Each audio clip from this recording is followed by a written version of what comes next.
55 লক্ষ পরিবারকে 15 টাকা কেজি তো চাল দিবে আমাদের সরকার। বাহ বাহ, চমৎকার। কিন্তু প্রশ্ন হচ্ছে, সে চাল কি জনগণ পর্যন্ত আসবে? কারণ আমরা দীর্ঘ 17-18 বছর ধরে দেখে আসছি, যেটা জনগণের জন্য বরাদ্দ হয়েছে সেটা জনগণ পর্যন্ত আসেনি। আসলো সে সামান্যটুকু। আমরা দীর্ঘ 17-18 বছর ধরে দেখে আসছি যে চাল চুরি, গম চুরি, তেল চুরি এগুলো নিত্যদিনের প্রয়োজনীয় হয়ে উঠেছিল।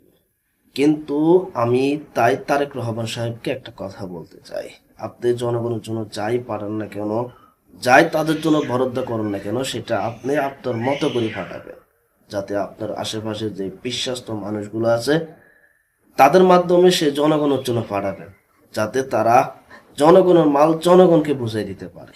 আসলে আপনি যে কাজটা করেছেন আসলে সেটা প্রশংসনীয়। আজকের এই ভিডিওটা পর্যন্ত রইল। ধন্যবাদ।